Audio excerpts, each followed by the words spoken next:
healing, and abundance. A tree is content to be a tree. A dog is satisfied being just a dog. A butterfly is happy exactly as it is. All living things are content to be exactly as they are, nothing more, nothing less. Except for human beings. We feel we must strive, struggle, and compete. We feel continuously restless and unhappy with ourselves. We seem to wander from one thing to another, never finding lasting happiness. We try every conceivable identity and role, never feeling like it's who we are. What we have is a collective identity crisis on our hands. Why? Why are we not like the flowers, animals, and even the rocks, content to be what we are with our minds resting in peace?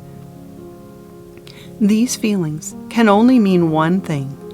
We are not being who we truly are, and therefore do not know what we truly want. We are not who we think we are, and by trying to be what we are not, we feel distressed and unfulfilled in every possible way. The truth is, we are one in spirit. We are one love. We are not these separate, dying bodies we think we see. We have forgotten the truth of who we are, and it is high time we remembered. It is time to awaken to the magnitude of the truth of our eternal identity, an awakening that will bring us the experience of healing and abundance. To know our magnitude is to know there is nothing which we lack. We can learn how to awaken to truth. It all comes down to a simple choice in seeing, a single change of mind, a choice we never knew we had, until now. We have each given up our eternal memory of who we are as spirit in order to experience independence from God in a body. We wanted to know what it would be like to be something separate or other than perfection. We know this happened because none of us has our full memory of our life before birth, and so we have each relinquished our complete eternal memory in order to experience who we are not. We had to forget who we are. What we did not fully understand was how much suffering our decision would come to us. I am sure our heavenly associates explained it to us in great detail, but much like a child does not understand the pain of fire until they touch it, we could not understand what suffering the separation would cause while in our state of eternal bliss until we experienced it firsthand. The instant that we imagined our separation, and I say imagine because it is impossible to truly separate from God and truth or we would cease to exist. This mistake or sin was simultaneously corrected by God through the bestowal of the Holy Spirit within us. He is the voice for God who calls our separated mind home to Him continuously. Most of us cannot hear this voice, however, because our ego has many barriers against it. All we can tell is that we feel vaguely dissatisfied with life at best, and downright angry, depressed, or even suicidal at worst. When the separation occurred, our mind split in two, a split between God, our holy mind, whole as it truly is, and the ego, everything separate or negative we think we see. With that split came the amnesia, these bodies we find ourselves in, and the entire physical world. This may surprise you, but we made this world, not God. And God did create a world, however, but it isn't this place. The world God created is what we refer to as heaven, a place of nothing but peace, love, and light. It is the goal of our earthly lessons to heal our split mind and return to the state of eternal bliss. And we do not have to physically die in order to do this. Having imagined we did the unthinkable, separate from our loving Creator, this incurred enormous guilt within us, which we are currently projecting outside ourselves on a continuous basis through our negative thoughts. We do not want to bear the burden of this level of guilt, so we blame everyone and everything outside of us as the source of all our problems, when in fact, it is our very own thoughts that are keeping the world we currently see in place. Without these thoughts, we would see heaven. Our unloving thoughts have made an unloving world that literally hides the light of heaven behind it. Yes, heaven lies just behind the world we currently see, unmarred, undamaged, and perfect as ever, despite what we are experiencing now. And yes, our thoughts hold that much power. God, being perfect, creates only what is perfect and gives His creations the same ability to create that He has. And so, we think we have made a world of our own, and it is hell. We have used our God-given power to make a world of fear and separation. Now it is time to undo what our unloving thoughts have made. It is time to change the way we think and the way we see the world. It is only through correcting our thoughts that we can heal our minds and thus heal this world, creating, or rather, revealing, a new reality of healing and abundance for everyone. This is actually a simple process of merely understanding the thoughts you currently hold and changing them. It is time to relinquish your judgment on everything around you. First, know that nothing you see means anything, because it is a world of illusion that was generated out of fear and guilt from our imagined separation from God. We have given this world all the meaning it has, and it has none, because we cannot truly make anything without love. Love can only create the eternal, and nothing we see outside of us is eternal. Therefore, none of it is real and has no meaning in heaven. A good test for knowing what is real and what is not is to ask yourself if it is something we can take with us when we die. Can we take it into heaven or not? If it is left behind when our body dies, it isn't eternal. It isn't real. Therefore, this entire physical world is a fake reality, a sandbox children use for play and social learning, but at the end of the day, not the place a child actually lives in. And so, you do not really understand anything you see because you are looking entirely at illusion, and so all of your thoughts about it are illusionary as well. You are having illusionary thoughts about an illusionary world, which means you are not really having any thoughts about anything at all. Your mind has been essentially blank your entire physical life. We have mindlessly been using our minds to make a meaningless world and unknowingly seeming to hurt one another in the process. In this sense, the zombie apocalypse is very real indeed. To make matters worse, our minds are entirely preoccupied with these illusionary thoughts about this illusionary world, and deep down inside, you know it is all meaningless, and this causes you distress. You know something feels amiss. You've known all your life something isn't right about this world, but you could never quite put your finger on it. That's because this world isn't your home, and this isn't the world God created for you. This place was made by the ego. The ego keeps this place going by showing you only one illusion after another through your bodily eyes, which are also part of the illusion, and can therefore only show you more illusion. The only way to truly see is to use your inner eyes. As it stands now, you do not know what anything looks like as God created it. You do not know what anything is for, and none of it makes any sense. Again, this causes uncertainty, fear, anxiety, depression, and anger in you.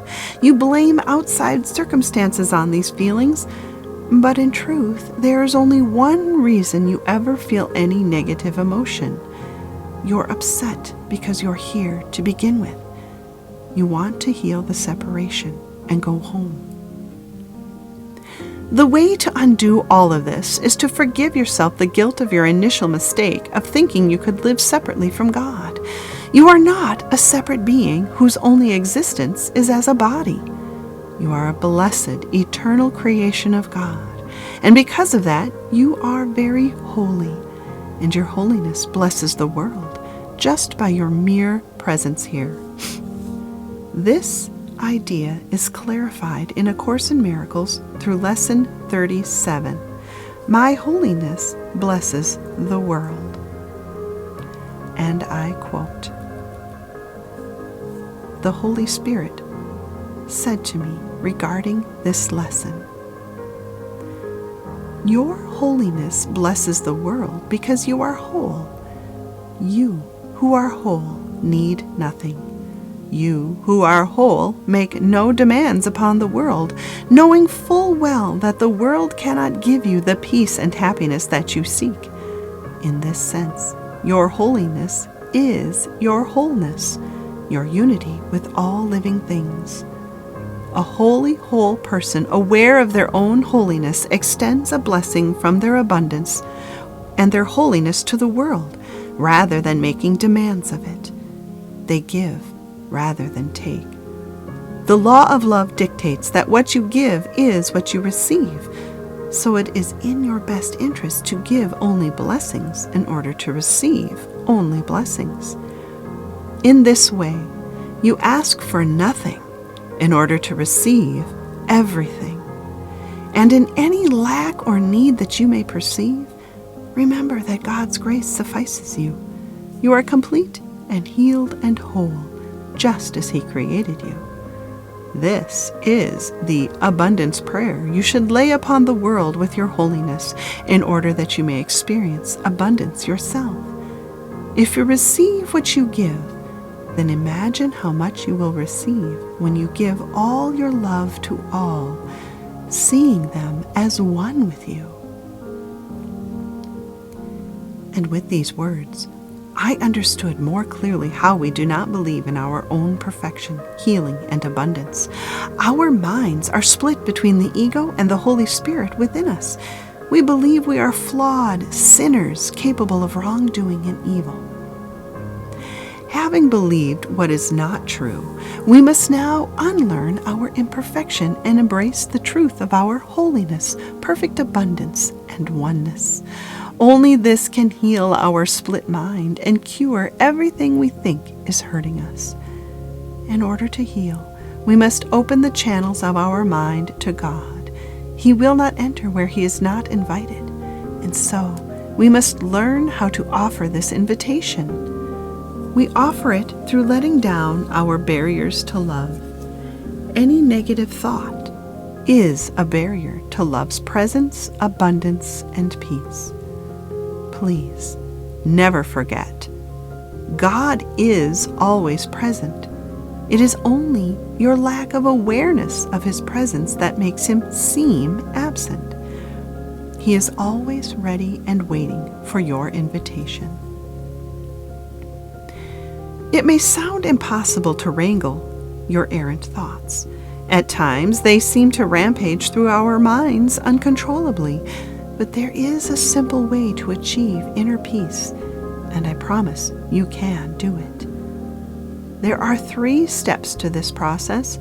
It all comes down to recognizing when you're listening to the ego or the Holy Spirit, and then changing your mind if you're listening to the ego. If you listen to the ego, the channel to God is closed and you feel some level of pain and discomfort. If you are listening to the Holy Spirit, the channel to manifesting miracles is open, and you feel peace and joy. Sounds easy enough, right? So, here is how it's done according to A Course in Miracles. This is from A Course in Miracles, text chapter 6, section 5, The Lessons of the Holy Spirit. To have, give all to all. God did not make the body because it is destructible, and therefore not of the kingdom. The body is the symbol of what you think you are. It is clearly a separation device, and therefore does not exist. I have said that the Holy Spirit is the motivation for miracles. He always tells you that only the mind is real, because only the mind can be shared. To the Holy Spirit, there is no order of difficulty in miracles. This is familiar enough to you by now, but it has not yet become believable. Therefore, you do not understand it and cannot use it. We have too much to accomplish on behalf of the kingdom to let this crucial concept slip away. It is a real foundation stone of the thought system I teach and want you to teach. You cannot perform miracles without believing it, because it is a belief in perfect equality. Only one equal gift can be offered to the equal sons of God, and that is full appreciation. Nothing more and nothing less. Without a range, order of difficulty is meaningless, and there must be no range in what you offer to your brother. Egos do join together in temporary allegiance, but always for what each one can get separately. The Holy Spirit communicates only what each one can give to all. He never takes anything back because he wants you to keep it. Therefore, his teaching begins with the lesson, to have, give all to all. This is a very preliminary step, and the only one you must take for yourself. This step may appear to exacerbate conflict rather than resolve it, because it is the beginning step in reversing your perception and turning it right side up. This conflicts with the upside-down perception you have not yet abandoned, or the change in direction would not have been necessary. Some remain at this step for a long time, experiencing very acute conflict. Having taken the first step, however, they will be helped. Once they have chosen what they cannot complete alone, they are no longer alone. The second step is to have peace, teach peace to learn it. All who believe in separation have a basic fear of retaliation and abandonment. What you teach you are. But it is quite apparent that you can teach wrongly, and can therefore teach yourself wrong. The first step in the reversal or undoing process is the undoing of the getting concept. Accordingly, the Holy Spirit's first lesson was to have, give all to all.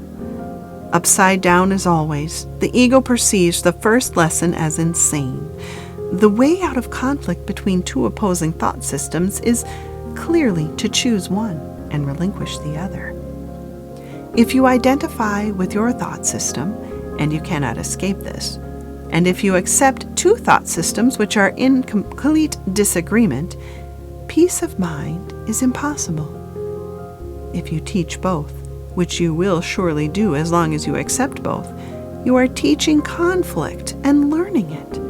Yet you do want peace, or you would not have called upon the voice for peace to help you. Its lesson is not insane. The conflict is. The Holy Spirit perceives the conflict exactly as it is. Therefore, his second lesson is to have peace, teach peace to learn it. This is still a preliminary step, since having and being are still not equated. The third step is, be vigilant only for God and his kingdom. Remember, however, that what the Holy Spirit rejects, the ego accepts. This is because they are in fundamental disagreement about everything, being in fundamental disagreement about what you are. God himself has established what you can extend with perfect safety. Therefore, the Holy Spirit's third lesson is, be vigilant only for God and his kingdom. This is a major step toward fundamental change. While the first step seems to increase conflict and the second may still entail conflict to some extent, this step calls for consistent vigilance against it. You learn first that having rests on giving and not on getting. Next, you learn what you teach, and that what you want to learn is peace. This is the condition for identifying with the kingdom, since it is the condition of the kingdom. The third step is thus one of protection for your mind, allowing you to identify only with the center where God placed the altar to Himself. The voice for God speaks only for belief beyond question, which is the preparation for being without question. As long as belief in God and His kingdom is assailed by any doubts in your mind, His perfect accomplishment is not apparent to you. This is why you must be vigilant on God's behalf. The third step, then, is a statement of what you want to believe and entails a willingness to relinquish everything else. The Holy Spirit will enable you to take this step if you follow Him. Your vigilance is the sign that you want Him to guide you. End quote. To summarize all this, the body is merely a getting mechanism for the ego. Our spirit needs nothing and therefore is in a perpetual state of peace. When we do not feel at peace, we are identifying with our body and therefore our ego. We are trying to get something when we already have everything. This conflict produces pain. To change our mind and manifest only through spirit, we follow these 3 steps. First, recognize you are feeling some sort of discomfort and you do not like it and therefore do not want it. You want peace. In order to have peace, you must give it. To have, give all to all. Decide that whatever it is you think you want or need is actually not true. In truth, your spirit needs nothing. Only the body has needs, and you are not a body.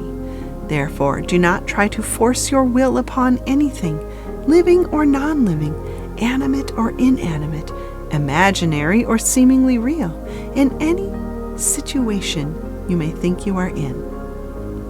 This relinquishment of your ego's will over all your worldly surroundings establishes peace in your life as you let go of being the dictator of your life. You let go and thus become the giver of peace to everyone and everything around you. To have peace, teach peace to learn it. 3. You must now decide to stop asking the world for anything. You must essentially drop your case against it. Fully let it go by admitting you do not really know what you want, and you do not really know what anything in the world is for. You do not know what your own best interests are. Therefore, you want nothing to do with it. Let all people, situations, and everything else you see be exactly as it is. Do not impose your will upon anything by wishing things were different. Now you have let go of the reins, and God will pick them up for you. Now you are paying full attention to your thoughts. Now you are being vigilant only for God and His kingdom, and allowing the true creativity of the Holy Spirit within you to manifest peace, healing, and abundance for you, through you. Be vigilant only for God and His kingdom. This world is not real, and so you should not ask for things from what is not real, because you will receive only what is not real, and you will be disappointed every time because you are essentially asking for nothing. You know this is true because you have been experiencing disappointment your entire life. Stop asking the world to give you things, for it to change to suit your needs. You have no needs except to remember your divinity and perfection. You do this by seeing only divinity and perfection in everyone around you, knowing the bodies that you see are not who they are. By extending this equal gift to everyone, you are asking for everything to be given you in return. Peace, healing, and abundance will flow.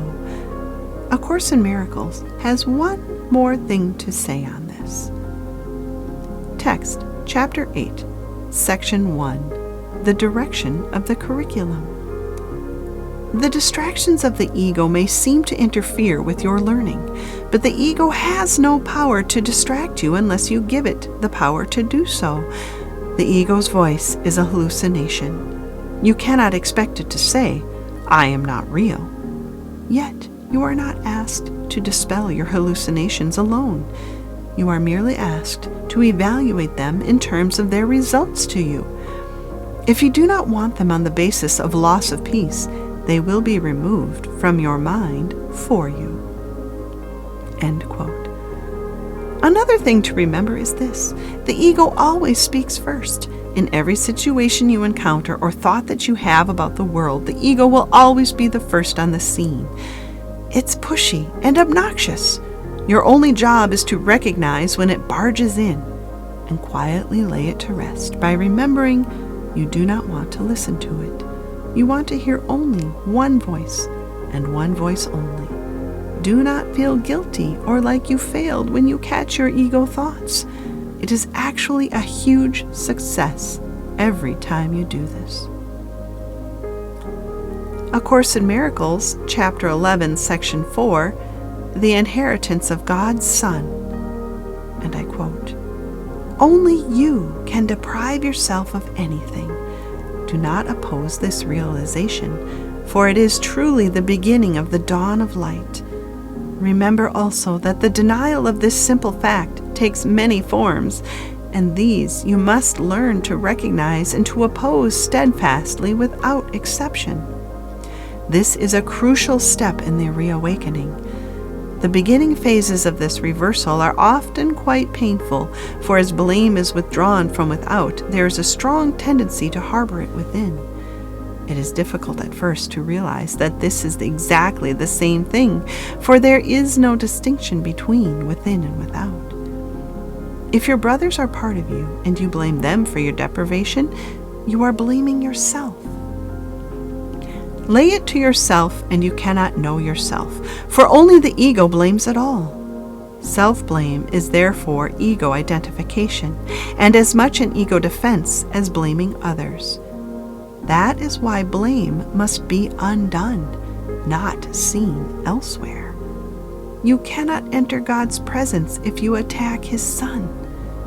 But love yourself with the love of Christ, for so does your Father love you. God knows His Son as wholly blameless as Himself, and He is approached through appreciation of His Son. Christ waits for your acceptance of Him as yourself and of His wholeness as yours." End quote. I want to clarify that this process is not just about feeling happy or trying to manifest a better life, although those things will happen. You're actually changing the very fabric of our existence through your thoughts. You are helping to change the world through correcting an ancient wrong that was committed eons ago. You are literally bringing heaven to earth, which some call the second coming of Christ. Do not fear this transition. You are never alone in anything you do. Love goes with you wherever you go, and love, being love, gives you only love. You are safe no matter what. Written, narrated, and produced by Beth Gear. For more from me, go to www.bethgear.com. There you will also find the transcript to this video under the Miracle Minded Messages tab. And please, don't forget to like and subscribe. Thank you for watching, and peace be with you.